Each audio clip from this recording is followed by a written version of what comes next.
up. It's like Saturday in the afternoon. And we had a lovely event earlier today. And we're here. And this is my first time for guests. Well, okay, I usually have guests. And I asked a question because my podcast is inclusive. I said, hey guys, what do you identify yourself as? And they both told me straight. Okay, fine. So I have 2 straight men in my home kicking it for my podcast. No, this won't be important. I'm playing. They both have girlfriends, so I have to behave. I was really excited. Welcome to the podcast, Getting to the Pussy. I actually have 2 lovely people with me. And this kind of gives a little connotation. Okay, there's background. There's like a Harlem party. We're in fucking New York City, y'all. So this shit is loud, right? Like, so y'all gonna hear in the background talking, right, and it's okay. Like, it's if fine. If it's not a party in Harlem, like what? Right, it's Harlem. It's a funeral. Like, it's like something happened and motherfuckers is doing a moment of silence. Right. And if it's not that, motherfuckers is right. And you know what? Wait, and really quickly, can we get into gentrification? I feel like it's stopping right now. Because I feel like all the gentrifiers, they're all moving back to their home. Because it's not the New York they moved to. Yes. Right. Yo, my guess, and this is on some hot shit, guys, because we have been in COVID quarantine. The episode today is basically when we stop asking for permission. As you guys know, we've been in COVID. Everything is shut down. You yourself have been placed out of your job. Your shows have stopped. Your music has stopped. Everything has stopped. What do? There's some of us where I feel like our normal lives have stopped and it was the perfect opportunity to continue. I'm going to introduce you to 2 wonderful men. One so soon. Like, how you could be in COVID and then all of a sudden you're on a fucking billboard with an album out, huh? And then also Damian Tillman. It's COVID and you have your book out and you have your shirts out and you're quoting yourself and you're virtual. And mind you, 3 months ago, I think we were all looking for the middleman or asking for permission. Right? So what does this turn into where we're no longer asking for permission? I told you guys to shoot your shot. So there are 2 people in my living room who shot their shot. Am I turned on? Yes, I'm turned on. I told you guys I was going to be around brilliant men. All right. Anyways, I'm so soon. Oh, I'm sorry. So soon, I used to plank like 3 months ago, and he would like log in. I'm like, who the fuck are you? Oh, we're planking together. And then I would hear his album like, so tired, I'm so tired. And I was like in April, May, so tired, I'm so tired. And then it's like June, I'm still sick, I'm so tired. Why am I so tired? God damn, so soon. Word. I'm so happy to have you, an honor. I'm happy to be here. You're such an inspiration, and it's a pleasure to meet you in person and be a part of this like unfiltered discussion. My name is So Soon, which is an acronym for Sound of Something Out of Nothing. I'm a hip hop artist, born and raised in Queens. Currently live in Hell's Kitchen, and to your point, the quarantine is been very challenging for a lot of us. Yeah. But I do feel like control of your mind and your energy is super important, and I think that I did a good job of controlling my mind and energy to make 2020 a productive year. And we can get into that later, but I'll just say that I feel fortunate. Are you ready? So you're like controlling mind and energy, but for me, I understand the whole control thing or whatever. But when did you get wild? Because to me, wild is like where you're like, fuck everybody. I'm going to create this album out of nowhere. I'm going to do this shit. And I get that. I think I was power, but you got wild. Like, let me know when you like, fuck this. Now, we're talking about getting to the pussy. And so I think that wildness was like my 20s. You know what I'm saying? But like the independent wildness of my artistry was this year, 2020. Yeah. It was that moment of like, I can't go anywhere if I want to make music, if I want to make videos, if I want to create content. But I have an iPhone 11 that will allow me. It's high. Like, they've been talking this shit since the iPhone 5. And now we're on an 11 that's an even higher quality. So I can do all these things on my own, and there's YouTube tutorials and there's resources out there that won't stop us. Wu-Tang was doing it in 91. Word, you know what I'm saying? Word. I get it. 20 motherfucking 20. So, and I'm gonna tag myself. You said get into the pussy, and I feel you. It's get into the pussy. Get into the pussy. Get into your motherfucking power. Get to your shit. There is no middleman. Absolutely. I love that. Absolutely. I love that. Absolutely. I love that. So I feel fortunate that the universe put me in this position to empower myself to create my own content. When you say the universe, do you mean yourself? Ooh. I believe in spiritual connection. I'm not saying God. No disrespect to that, but you also made the effort and put it out and did the things. You can't get these cues and ignore them and not do it. So of course, me is involved. Of course. Okay, let's go back to this. If we're made in God's image, like, and I tell people, I'm a fucking God. I just want to quickly, like, from my book, I say I walk past mirrors and see. Wait. Okay, this is the point. So let's switch back. Wait, good. That was my intro. My intro. I'm solid. Guys, all right, you ready? As Charlie Brooks and I've had 2 men in my living room, which happens sometimes. Usually they're gay.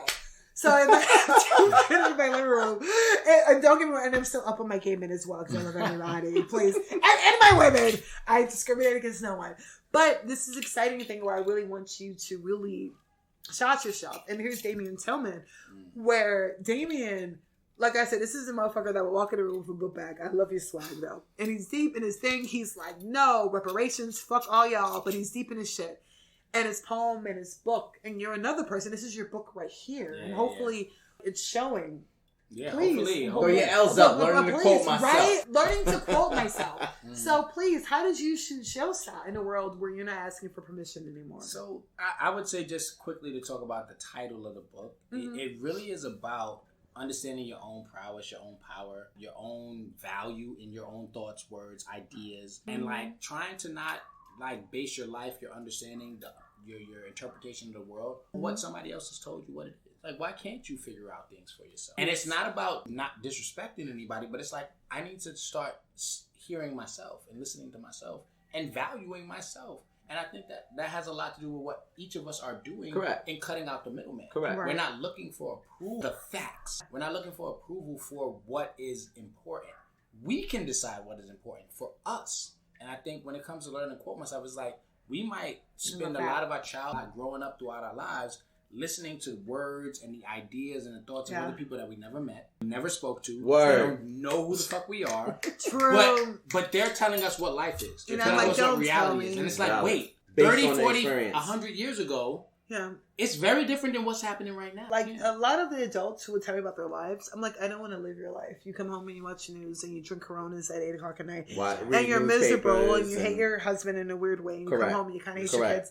I don't want this shit. So nor do I. And after you say that, what happens if you start developing, you start working towards the life that you want? You're looked on as a freak. Exactly. You're different. And you get chastised, you get ostracized. But it's like the only reason why they're doing that is because they're afraid of you being able to do things that they never were able to do. Correct. Okay. But in my mind, it's like you should celebrate those people. It's projecting. Right. And that's the problem. I would celebrate those people because I'm like, yo, they were willing. I always wanted to do this and you're making it happen. I need to do what I can, if I have any opportunity to make your reality true, because that's what I wanted for myself. And why wouldn't I want that for other people? I just want to quickly say that, like, as one of my closest friends, we're co-hosts on the framework. You know how mindful I am of not cutting you off, and so like you would. But what I cut everybody. Okay, so you guys are like best friends. Like they are so sweet. Like, I'm sorry, I'm cutting them off right now. I'm always fucking at this girl, and I'm the only vagina here. So okay, I was saying they come in my house, and I love their friendship. It's like a 20-year marriage, and this is like a bro friendship. But like some parts of me wants a dick, and I want to be friends with you guys. I'm sorry, so continue, so sweet. Go on. When you say once a dick, you don't mean sex. You mean having your own specific, right? I don't know. Maybe, maybe a little bit. I'm going to have to learn something. You're going to learn today. Anything. I get creative. Go for it. All I was saying is that, like, the beautiful thing about our friendship is that I really appreciate your brilliance. And so you be spitting and it makes me want to, like, dive into me. Yeah, that's exactly what I be trying to say, motherfucker. Yes! You know what I'm saying? Because you do be saying real shit. And so, like, sometimes I can't help myself because I'm like, yeah, that's exactly what I'm trying to convey is, like, it is scary trying to think outside of the box when you've been socialized to think a particular way, and then people are looking at you. They want to celebrate your victories, but they don't want to be in the trenches when you're going through what it takes to get to the victory. And that shit scares me. But like when I have a friend like you and a amazing woman like you that's hosting us and bringing us in this space, like that's the energy you need sometimes to really feel like you're. I say one fact of life. Let's go. Our friend, I don't want to say his name out publicly because I don't have his permission yet. But he brought me to an event. He said, "Oh, my boy, you know, our boy, basically, we were not as close as we are now, is doing the only show in the city, hip hop show in the city, like residency. And I'm like, obviously, I have to go support this. I don't give. If I hated him, I would still support it, but I did not hate him. And then going there and watching him inspired me to take my shit seriously and start getting work. So I always tell him that, like, if you think I'm anything successfully or you support anything that I'm doing, you got to go back to yourself and pat yourself on the back because you inspired me to say, all right, I'm tired of bullshitting and I need to take my shit seriously. Well, I think, and so, Russell Simmons, he says, and I believe in this, he says, when you are ready to expose your heart, that's where the world is going to find you. They're going to seek you, you know? And I just feel, and I go back to what we were talking about before, New York, gentrification. All these people who were here on $1 and a dream and with their daddies, they moved out. Right. Like, seriously, $1 and a dream and their daddies. The 3 double Ds. I wish I had $1 and a dream and a daddy. I want a daddy. You know, just like $1 and a dream and a daddy, right? They're all moved. And we're here. I find myself going to like house parties of musicians, going into albums of people I know, reading into books. And it's this crazy New York renaissance that's happening. And like, I feel like, guys, are we on top of some new shit that's happening? I hope when it's all said and done, the answer is yes. Because I don't think that the creativity ever stops. Right. No, it has not stopped. But I do hope that when it's said and done, and I'm not in anything for my personal needs. Why not? I do hope, not anything for your personal. Claim that not shit. exclusively. Fuck out of here. That's what I'm saying. Not Please. exclusively. Good. Thank you. Not just for me. Okay. I hope that I am a part of what will be considered in history as a renaissance of sorts. You got to talk it into existence. I firmly believe that. I think that. I feel better. So here's the thing. I believe that when this all said and done, I will leave a legacy. What I'm saying in this moment is that I hope that legacy is a part of a larger. It will be artistic renaissance, whether it's just New York or it's like nationwide or it's worldwide. Really, because where I'm leaning towards more and more as I get older and more aware is a Black renaissance, because I feel like because race has been pushed on us historically. We didn't ask for that, but because race has been a leading factor and we have to play that game, my hope is that when it's all said and done, that Black folks, like the 3 of us on this couch and those that we know who about this shit, that they will look back and see folks like us. They're naming us in the ranks of like the Langston Hughes of the world. And you know what I'm saying? Like, but let's call that shit now. So I'm saying that. Come on. The reason why we know about Langston Hughes is because school systems allow him to be somebody mentioned. There's other names that we don't get. And I was a victim to that because of the New York education system. Victim to that. And I wanted to step and say, like, I think the Renaissance is really with us cutting out the gatekeepers and the middlemen. Correct. As we people. all do. Whoa, hold on. Keep cutting Back the them out. fuck up. The gatekeepers. Wait, the Harlem Renaissance was the thing of gatekeepers are cutting out the middleman. It was. Exactly. Speak your truth, Dave. This shit is tight. I'm just saying that we are physically and mentally making efforts to cut these people out because they don't do anything for us, to be honest. No. Now that and a lot of them don't even look like us, right? Never do. And so they don't have our best interests at heart, no matter what they say. What they do, activity, because I will be respectful and say they acknowledge the fact that we are talented, that we are intelligent, and they won't tell us that outright because then they know that they won't have the same leverage. It'll empower us in a way that they know that we'll know we don't need them. That's right. So what they do is they butter us up. For our creativity, for our talent, for our energy, and then they are like, come and be on my platform. Come and be on my space. Come and be in my studio. And you know, we'll work out something that works really nicely. And it actually, we don't really need any of that. We're in a place where technology have led us to a place where we can do things everything on our is own. so free. It's independent. Thank God. And let me bring that full circle for you with one statement. Hip hop artists. If you know any, I'm not saying as if you don't. Either of you. I know you know. I'm saying it to the audience more than anything. But Peep Game, the very first commercial hip hop song. It was what? Hip hop, the hip. Yeah. Oh, the hip. Gatekeeper, the white woman. Right. From Jersey. Who traveled to the hood. Who found out about them and brought them into the studio to record lyrics that wasn't there. It's another story for another day. Right. But that's the whole point of what we're talking about. Right. Those gatekeepers who see opportunity, but they're exploiting it for their benefit. Right. And they butter us up to make it feel like it's... the thing is, if you want to go back, right, and this is for all my shout out to the gay culture, if we want to go back to Madonna and Vogue, I grew up as a kid where I had my uncles, they were voguing, whatever, and I knew this was part of my history. It was a part of my legacy. And then you see Madonna, and she's like, Vogue. And as if she created and that shit. I respected it. But there was a part of me as this little black girl, and you see like your black uncles, and you're voguing, and you see this white woman, and no one has heard of Vogue, and then Madonna does it.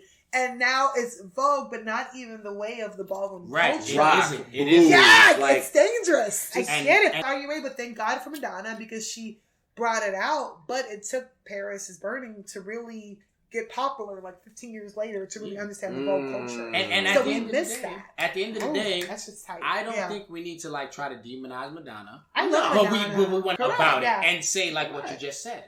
Like where it's not, this isn't negative about Madonna. No. She's amazing.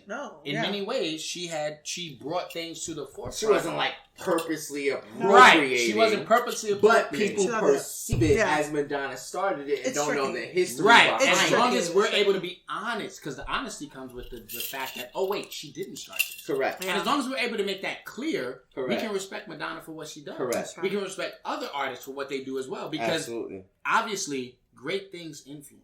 And we can just say that. Yes. If something great happens and people see it and people engage with it, it's going to influence them. Story. It goes back to what I said about like, I firmly believe when I terms like the universe, what I'm saying is that when you aspire to do positive things for yourself and the people around you, good things will come of it. And sometimes it leads to a trajectory that you don't even expect. So here's a short story what happened. The person who got me on the billboard is a gentleman named King Sage, who was an engineer of mine 10 years ago. He produced and engineered, mixed and mastered my very first solo album, which came out 10 years ago as of next month, November. And the quarantine has done things to creators, right? And so he's a creative.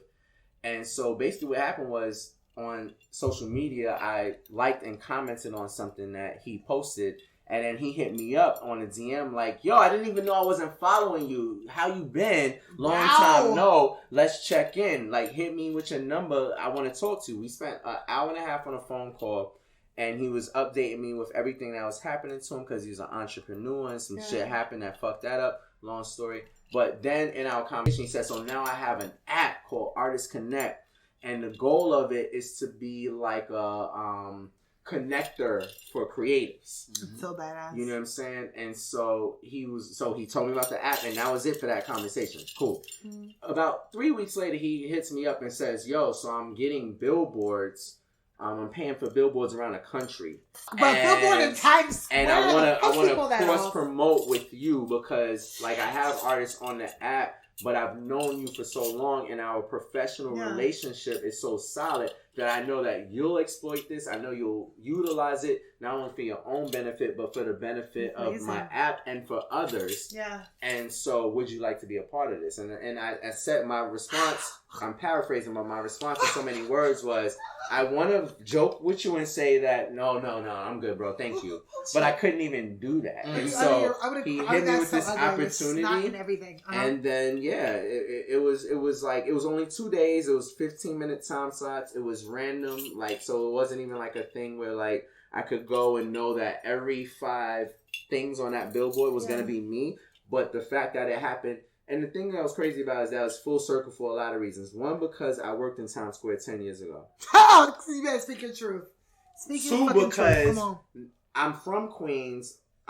Basically from my early 20s to where I'm at now. Yeah.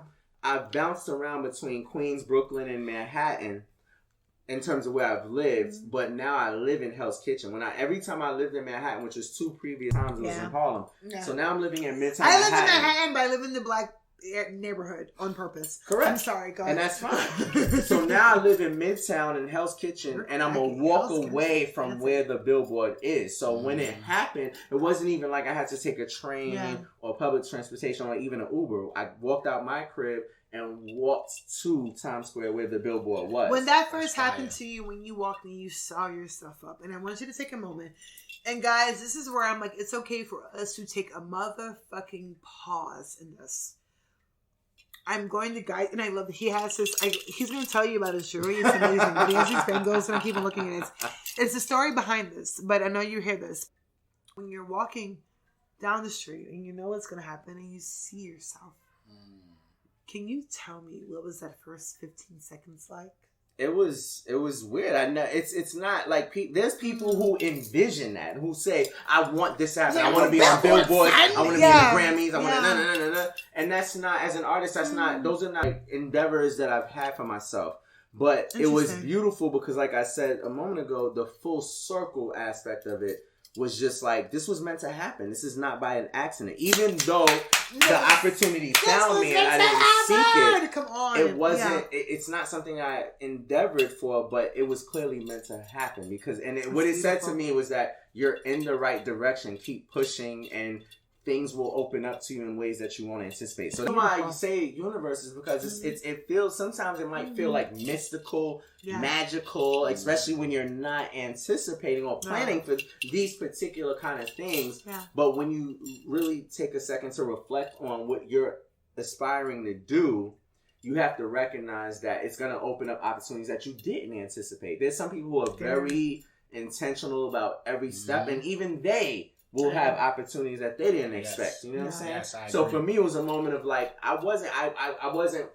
when I was working in Times Square, and I'll reveal it, I was working at AT&T, like literally on the corner of 43rd and 7th, right across the street from the Walgreens. That is where the ball dropped. Another 2 months. But when I was working at AT&T from 2006 to 2010, I wasn't saying to myself, I wish that one day as an artist. I was rapping then. It's not, you know what I'm saying? I wasn't saying to myself then, I wish that I would be on a Times Square billboard one day. That wasn't what I was thinking about. But when I think about the full circle trajectory of how it happened, it's like, this year, 2020, the quarantine that we'll never forget. Done all these things to take my artistry to a next level that I didn't anticipate. And then some of the things that have come to fruition, such as the Times Square billboard. So I'm very fortunate, and it's about keeping good relationships. It's about not burning bridges. Not saying I haven't burned any, but this bridge benefited me in a way that I was able to exploit it,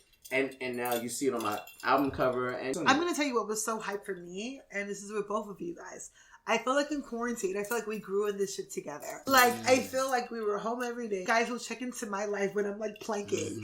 And I will see so soon, I'll see Damian. And I'm like, hey guys. And then Damian. You want to join the plank? Right, you guys let's go, bitches, let's go. And then David, I would go and see you, and I would get so excited. I'm like, oh shit, he's releasing his book for the second time. He's releasing his updated version. He's releasing his book, an updated version. And then you're seeing this, and I'm like, my friends, these men, they're fucking doing it. Yeah. And it's just, I feel like we all had this really weird high school session with each other. Right? I feel like we've been in school together for 3 months, and like, this is graduation time, and we're like, yo, I see you. You ready to do this? Let's go. Like, I feel like we've been, and this is a special time with COVID 2020. And David, I want to highlight Damian. I called you David. I'm so sorry, guys. I'm not a cheater, but maybe that happens. I just love you, Damian, and I also, guys, we've been drinking. David is my best friend from high school. We have been drinking like 2 hours ago, and I mixed mezcal and margarita and fucking champagne and pineapple, and it tastes good. Fuck yeah! So this is the party. I'm respectful about it. So please, Damian, can you please tell me? I told I'm rich, and I'm not gonna give a fuck. Damian, I'll never forget when I saw you in this conference, and we always laugh, but I saw you and you had your book, and I was like, can I please buy your book? And you had a copy. You were the first person I ever knew that I bought a book from. Oh, wow. I didn't know that. You didn't know that shit, right? I didn't. And I feel so bad because the other book is online. I'm going to order online, but I'm still... But his book is $15. You had the 20. Oh, and it was more. Like, it's $20. I'm joking. He made me look like I ain't shit. He's trying to make me look like I ain't shit. Fuck person to do my friends like that. Just let me know. No. If I ever do my friends like that, let me know. Like, she walked up to you. She was like, I have a 20. How much is the book? And he was like, 20. I'm joking. But I remember I $20 bill, and I remember going to you, and you was like, okay, cool, and you were surprised. I wanted to buy it. I never forget. And I remember I touched her book, and I walked away, and I held it so close to my chest. Not because I have big breasts. I do have wonderful breasts. But I held it so close, right? I held it so close to my chest. Like this. I held it so close to my chest. And no, I did. And I was like, I'm holding a person that I know who's right next to me, who created this body of work of over 150 pages, right? Word. It was so special. And I remember going home, and I read, because I'm crazy like that, I probably read your whole entire shit the whole night. I always like to tell people that, like, my inspiration and experience comes from everything, and I use the word everything as like noun or whatever you want to, you are a part of that everything. Like, the conversations we have lend itself to what I write. Because if it didn't, it wouldn't be me. I have to be honest to myself, and sometimes I'll write things that I think people won't even like. And I'm like, but if I take that away, I can't be able to say that's me. No. You know what I mean? And that's important to me because I want you to feel comfortable and I want you to feel inspired because I'm like, I want you to also say, oh shit, on the low, I contributed to this. And I don't even know where, but I might be able to point to a spot and be like, that was you and you don't even fucking know. Faux shout. Oh, baby. Like when you said that. When I think about my podcast, Getting to the Pussy, I was like, no, because I'm going to connect with people who are tired of the bullshit. Like, I don't want to. This podcast is not about asking you generic Hallmark questions. Right. It's not about saying safe. Like, people do that. So what's your favorite music? What's your favorite food? Exactly. That's bar. I call that bar banter. Yeah. So you know what that is? It's like when you're at a bar and you're like, hey, where'd your parents go to school? What does it have to do about, what did it have to say about it? So basic. So... Can I ask you a question? Because I'm pretty sure you talked about it on your show, but I feel like because the way we are, me and my co-host So Soon, we are the framework. Yes. We go there too. Mm-hmm. What does pussy mean to you? And I'm gonna just walk away and let you speak. He walked away out the shot. Everything. You get that? I'm here with you. What does pussy mean to you? On the claps. Power. I'm here with you, and I want to hear what you have to say about it. Pussy means to me is power, and pussy something that it's recognizable, that you never thought that was there. Yeah. And it's like, you need this. My grandma, she said, pussy can break a world, can start a war, can break down an empire. And this is a known. Seriously. Whether or not you understand, it's a known. So, you have to understand the power of whatever. Your pussy can break or make kingdoms, can bring down wars, can destruct a man, can corrupt a fucking man, can purify a man, bring together a country. Our pussy is based on birth. It's based on life. It's based on destruction and construction. And wow. Destruction and construction. Yes. So when I mean by getting to the pussy, yes, because I think if everybody, woman, men, if everyone gets to their pussy, no one can fuck with you because you understand your power and your strength. And you understand your ideal. You're a creator. So that's what I mean by getting to your pussy, because that's what my pussy is. That's a great answer, and I think it's all valid. And And I think in the last few years of my life, about 2. Yeah. You've been getting to the pussy?